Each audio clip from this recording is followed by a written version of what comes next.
Lighting for this Boston fern plant should be practical. The plant can handle full sun for some time, but it also requires shaded areas. For this plant to be happy and healthy, you must grow it in a fairly bright area under indirect light and avoid harsh sunlight, as this plant does not like full sun.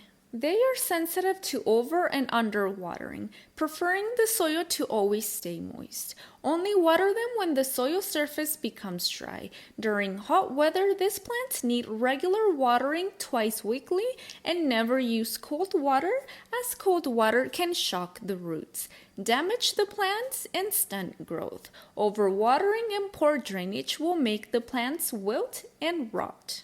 Like most tropical plants, these ferns also require high humidity levels to survive and thrive. They can tolerate average levels of humidity, but low humidity might make the plants wither and die.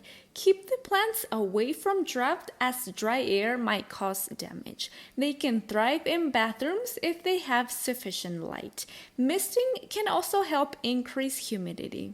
These plants love warm or average temperatures of 60 to 80 degrees Fahrenheit during the day, with a minimum of not less than 50. If you can maintain this, their foliage will thrive and stay healthy.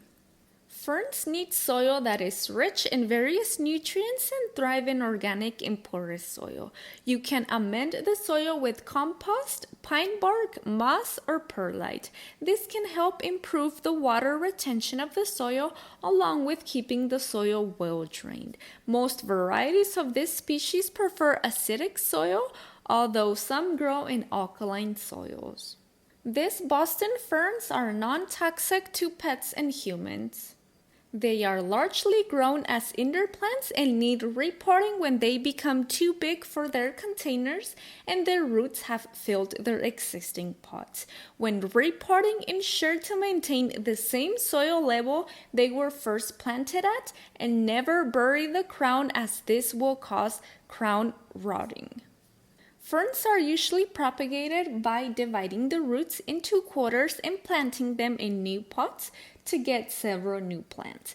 This process can be easily accomplished. First, remove the fern from the container. Some effort might be needed as the roots can get attached to the pot. Don't worry about applying pressure, as these plants can handle some harsh treatment. Spreading out the roots before cutting the root ball will help ensure that every quarter has adequate roots and healthy leaves.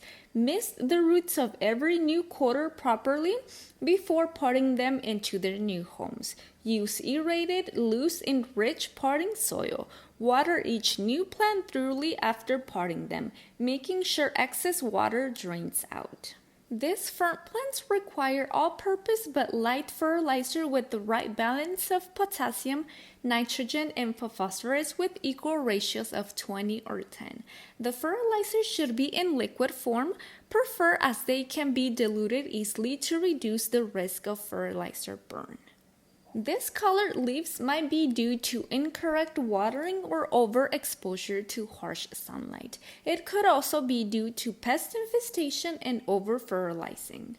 The fronds of these plants turn gray despite regular and correct watering. This might be Phythium root rot causing such discoloration, and it might lead to stunned fronds or the fronds withering away and dying.